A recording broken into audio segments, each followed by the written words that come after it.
1971 সনের 14ই ডিসেম্বরকে পালন করা হয় শহীদ বুদ্ধিজীবী দিবস। সেই মুনির চৌধুরী, আব্দুল আলিম চৌধুরী, শহীদুল্লাহ কায়সার থেকে ধরে শত শত বুদ্ধিজীবীকে যারা হত্যা করেছিল তাদেরকে বলা হয় আলবদর। এবং সেই আলবদর বাহিনী কার ছিল আপনারা জানেন।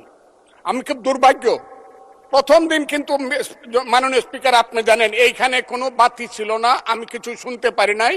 এই হাউজে প্রস্তাব হয়েছে তাদের ব্যাপারও শোক প্রস্তাব হয়েছে। আমি একা হইলেও এটা প্রতিবাদ করতাম, কিন্তু যেহেতু আমার দল এটা করছে আমি চুপ করেছিলাম।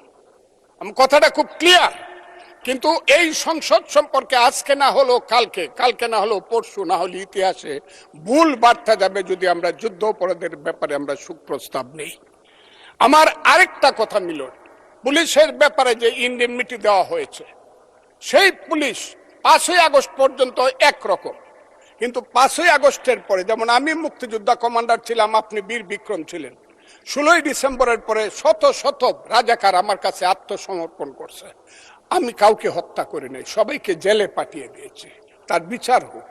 আমার কথা হলো 5ই আগস্ট 2024 সনের পরে এই যে এত থানা লুট হয়েছে, এত পুলিশকে হত্যা করা, তারা তো তখন যুদ্ধ করে নাই, তারা তো নিরপরাধ। এত অস্ত্র গেল কোথায়? স্বরাষ্ট্রমন্ত্রী নিশ্চয়ই আমার নেতা, উনিও শুনছেন আমি কথাগুলো বলছি। 5ই আগস্টের পরে যে ঘটনাগুলো হয়েছে সেগুলো তো কোনো আইনে ইনডেমনিটি পাওয়ার কথা না। যদি 5ই আগস্টের পরে কোনো পুলিশ হত্যা হয়ে থাকে, থানা লুট হয়ে থাকে, অস্ত্র নিয়ে থাকে, সেটার জন্য তদন্ত হওয়া উচিত, দোষীদের বিচার হওয়া উচিত। আর 5ই আগস্টের আগে পুলিশ যা করেছে, তারা রাষ্ট্রীয় বাহিনী, তারা যদি অন্যায় করে থাকে, মরে গেছে, বিচার হোক। কিন্তু আমি মনে করি তারাও এই দেশের নাগরিক, পুলিশেরও মা বাবা আছে, তাদেরও সন্তান আছে, তাদের সন্তানও এতিম হয়েছে। রাষ্ট্র তাদের কাছে গিয়ে বলা উচিত, তোমার সন্তান যেভাবেই নিহত হয়ে থাক, আমরা তোমাদেরকে দেখব। আমার পুলিশের এই আইনটার ব্যাপারে হলো আমার এই কথা।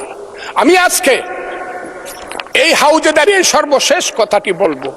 সর্বশেষ কথাটি হলো আমার মাননীয় প্রধানমন্ত্রী, আমি যাকে ভীষণ শ্রদ্ধা করি, দেশকে উনি চালাতে পারবে না আমি জানি। দিনের পর দিন, মাসের পর মাস, যতই বাহিরে চক্রান্ত হোক, ভিতরে কিন্তু যতই ভালো মানুষ দেখাক, যতই এখানে বিএনপির বিরুদ্ধে দাঁড়াবার চেষ্টা করুক, এটা হবে না। কিন্তু আমার নেতা, সংসদ নেতা কিন্তু অনেক মহান কাজ করেছে।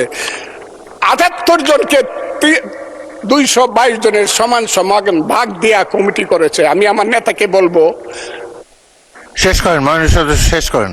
তার মা কিন্তু একসাথে দুধ খাইছে, কিন্তু সিরাজউদ্দৌলা আর মোহাম্মদী বেগ কিন্তু এক না। মোহাম্মদী বেগ কিন্তু সিরাজউদ্দৌলাকে হত্যা করেছিল।